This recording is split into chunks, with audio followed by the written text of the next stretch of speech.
Hi friends, ఈరోజు మనం దశావతారాలు అందులో మొదటిదైనటువంటి మత్స్యావతారం గురించి చెప్పుకుందాం. అసలు అవతారం అంటే పైలోకం నుండి ఏదో ఒక రూపం ధరించి క్రిందికి దిగి రావడం. ఎందుకు? క్రమం తప్పుతున్నటువంటి సృష్టిని తిరిగి సరిదిద్దడం కోసం, ఇంకా దుష్ట శిక్షణ శిష్ట రక్షణ చేసి ఆదర్శ జీవన విధానాన్ని నేర్పడం కోసం. ఇవి అవతార ప్రయోజనాలు. మరి ఈ శ్రీ మహావిష్ణువు అవతారాలలో మొదటిదైనటువంటి మత్స్యావతార ప్రాముఖ్యతని మత్స్యపురాణం సంపూర్ణంగా తెలియజేస్తుంది. ఇందులో 18,000 శ్లోకాలు ఉన్నాయి. అష్టాదశ పురాణాలు విష్ణుమూర్తి యొక్క 18 అంగాలుగా పేర్కొన్నారు. వాటిలో మత్స్యపురాణం శ్రీ మహావిష్ణువు యొక్క మెదడుగా చెబుతారు. పురాణాలను శ్రద్ధగా వింటే శివకేశవులు ప్రసన్నులవుతారని పెద్దల వాక్కు. పురాణాలకు కర్త వ్యాసుడు, అంటే వ్రాసింది వ్యాసుడు. వక్త అంటే చెప్పింది సూతుడు. మరి శౌనకాది మహామునుడు వీరే శ్రోతలు, మనలాంటి వాళ్ళనమాట. సప్తర్షి కల్పంలో శ్రీహరి వైవస్వత మనువుకి మత్స్యపురాణాన్ని ఉపదేశించాడు. వైవస్వతుడు ఎవరు? సూర్యుని కొడుకు. మనువు కాకముందు ఆయన పేరు సత్యవ్రతుడు. ఈ రాజు ద్రవిడ దేశాన్ని ధర్మంగా పరిపాలించేవాడు. కొద్ది కాలానికి రాజ్యాన్ని కొడుకులకు అప్పగించి మలయ పర్వతంపై చాలా కాలం తపస్సు చేశాడు. సత్యవ్రతుని తపస్సుకు మెచ్చి బ్రహ్మ ప్రత్యక్షమై ప్రళయకాలంలో ప్రాణులందరినీ రక్షించే శక్తిని ఆయనకు అనుగ్రహించాడు. ఒకరోజు కృతమూల అనే నదిలో తర్పణం వదులుతూ ఉంటే సత్యవ్రతుని దోసిలిలోకి ఒక చేప వచ్చి పడింది. దానిని మళ్ళీ నీటిలోకి వదిలాడు. జలచరాలు తింటాయని నాకు భయం అంది చేప. రక్షిస్తావని నీ దోసిట్లోకి వస్తే నన్ను మళ్ళీ ఈ నీళ్లలోకే వదులుతావా అన్నదంట. అప్పుడు ఆ రాజు చేపను తీసుకొని తన కమండలంలో వేసుకుని ఆశ్రమానికి తీసుకెళ్ళాడు. చూస్తుండగానే ఆ చేప పరిమాణం అలా అలా అలా పెరుగుతోందంట. దానిని ఇంటికి వెళ్ళిన వెంటనే, ఆశ్రమానికి వెళ్ళిన వెంటనే జలపాత్రలో వేశాడు రాజు. క్షణాలలో మళ్ళీ ఆ చేప పరిమాణం ఆ పాత్ర మేరకు పెరిగిపోయింది. ఇంకక్కడి నుంచి తీసుకెళ్ళి బావిలో వేశాడు.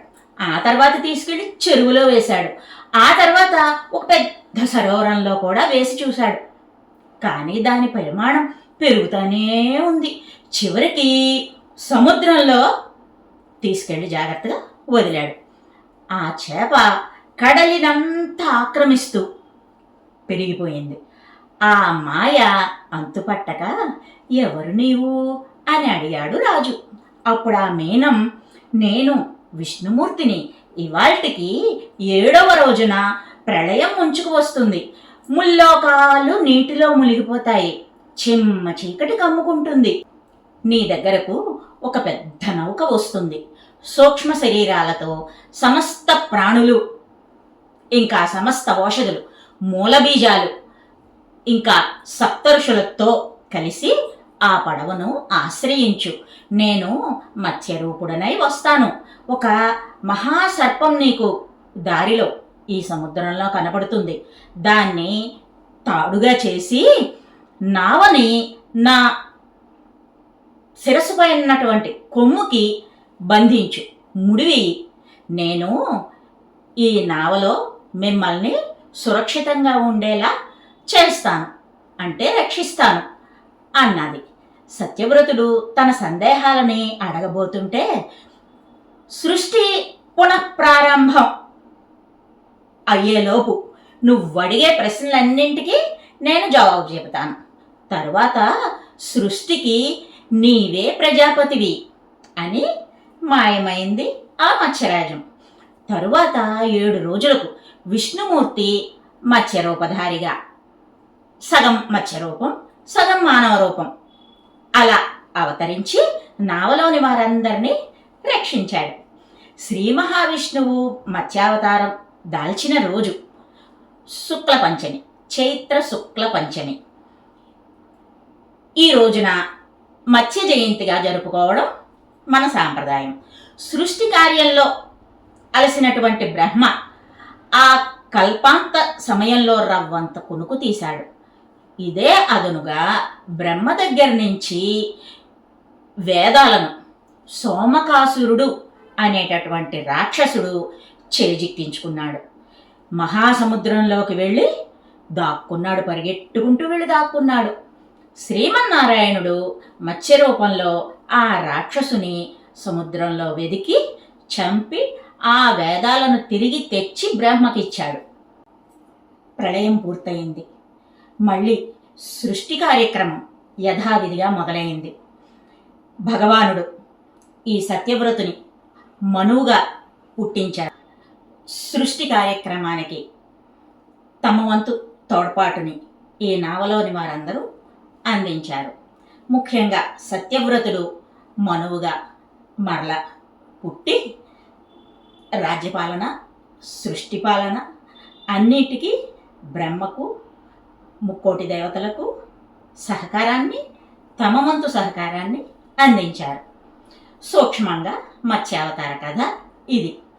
ఇక ఈ మత్స్యావతార సందేశం ఏంటంటే, ఎటువంటి క్లిష్ట పరిస్థితిలోనైనా సరే ధైర్యంగా ఏటికి ఎదురీదే చేపకి మళ్ళీ మనం కూడా జీవించాలి.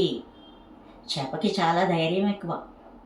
అందుకే మొట్టమొదటగా మనకి ఉండాల్సినటువంటి ధైర్యాన్ని ఈ అవతారం ఎత్తి చూపించాడు, మార్గదర్శనం చేశాడు విష్ణుమూర్తి.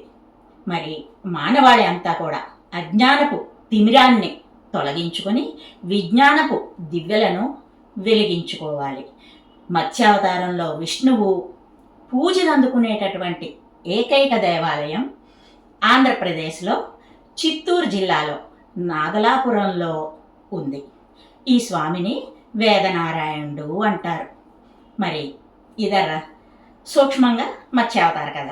మరొక మంచి కథతో మళ్ళీ మీ ముందుకు వస్తా. By bye friends.